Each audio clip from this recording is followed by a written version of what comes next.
যাই হোক, আমি কোরআনুল কারীমের একটি আয়াত তেলাওয়াত করেছি, যে আয়াতটা আজ থেকে ৪৫০০ বছর আগে আমার এবং আপনাদের আমার এবং আপনাদের পিতা ইব্রাহিম, জাতির পিতা ইব্রাহিম আলাইহিস সালাম আল্লাহর কাছে দোয়া করেছিলেন যে আল্লাহ, ইব্রাহিম আলাইহিস সালামের দুইজন ছেলে ইসহাক আলাইহিস সালাম এবং ইসমাঈল আলাইহিস সালাম।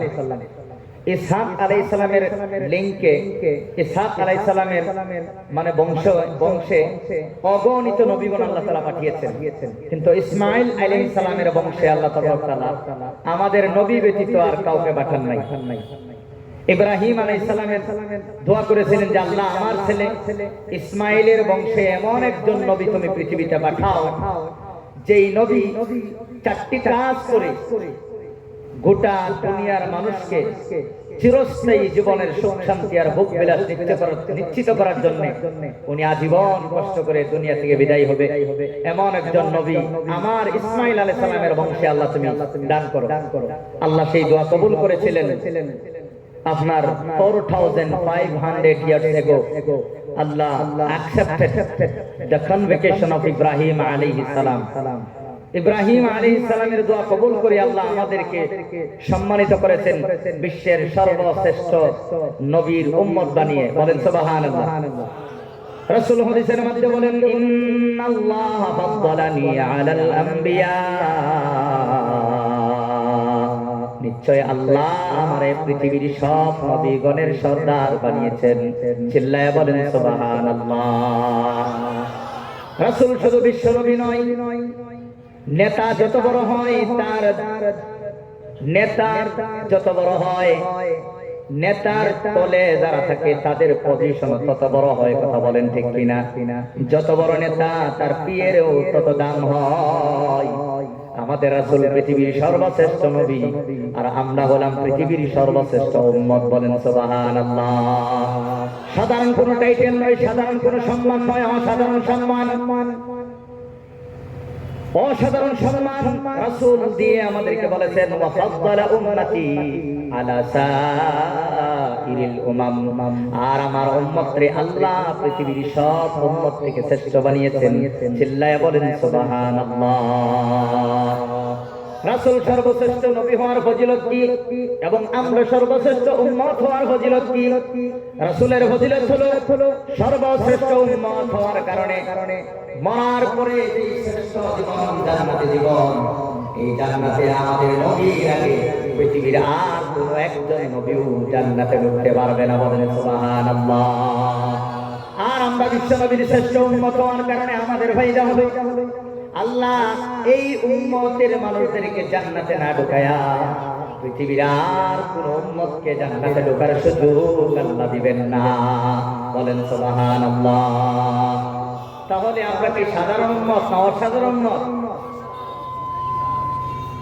অসাধারণ উম্মত আল্লাহ আমাদেরকে বানিয়েছেন।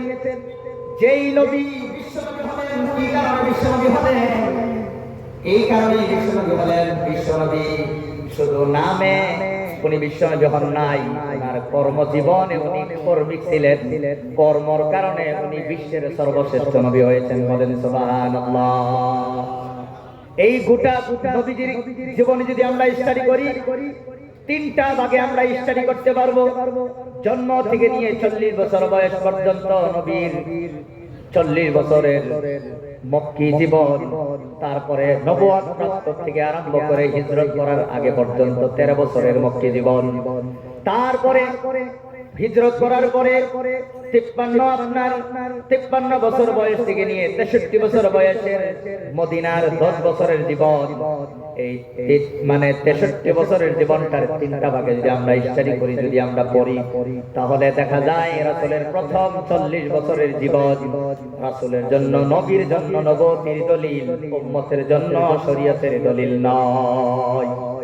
রাসূল যে বিশ্বনবী হবেন, কিভাবে বিশ্বনবী হবেন, একটা অলৌকিক মুজিজা ঘটনা দিয়া রব্বুল আলামিন 40টা বছর রাসূলকে ফিট করেছেন, রাসূলকে কমপ্লিট করেছেন, রাসূলকে আমানতদার হিসাবে গোটা পৃথিবীর মানুষের সামনে উপস্থাপন করেছেন। রাসূল সত্যবাদী হিসাবে গোটা পৃথিবীর মাঝে আপনার উপস্থাপন করেছেন। কারণ নেতার চরিত্র যদি নষ্ট থাকে তাহলে সেই নেতা কোনোদিন নেতা হইতে পারে না। নেতার কথা যদি মিথ্যা হয় তাহলে সেই নেতা কোনোদিন নেতা হতে পারে না। নেতার অন্তরে যদি কোনো হিংসা কিনা থাকে সে কোনোদিন নেতা হতে পারে না।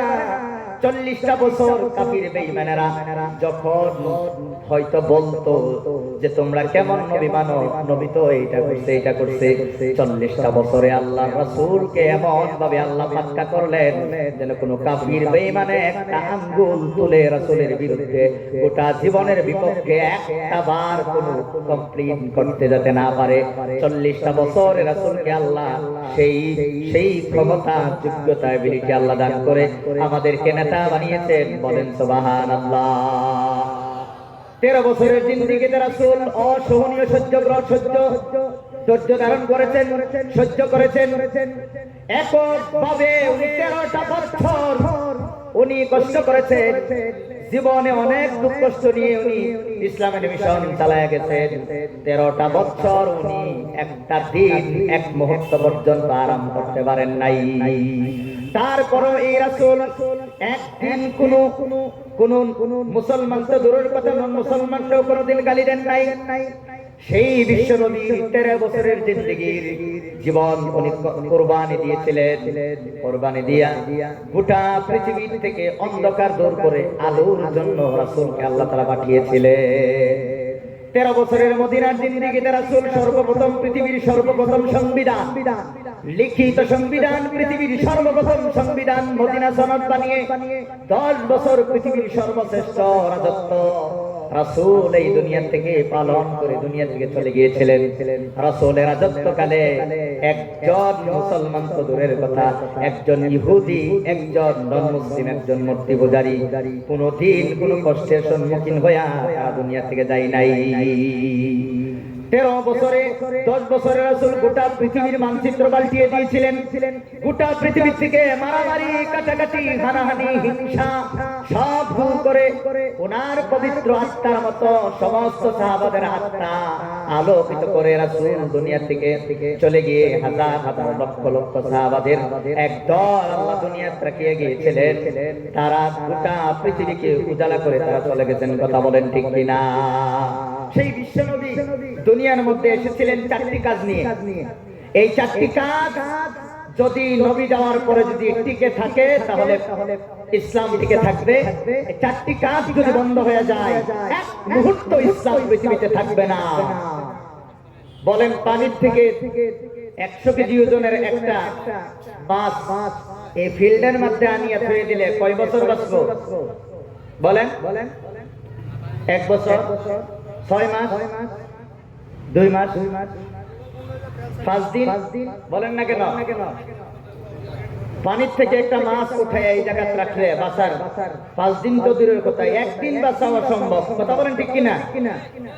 তাহলে একটা এত শক্তিশালী এক মাছ তার জায়গা থেকে সরাইয়া দিলে, তার খোরাক থেকে সরাইয়া দিলে যদি একটা দিন বাঁচতে না পারে তাহলে ইসলামের রাসূল নিয়ে আসা 4টা মিশন যদি পৃথিবী থেকে ধ্বংস হয়ে যায় তাহলে 1 সেকেন্ড পৃথিবীতে কোনো মুসলমান টিকতে পারবে না।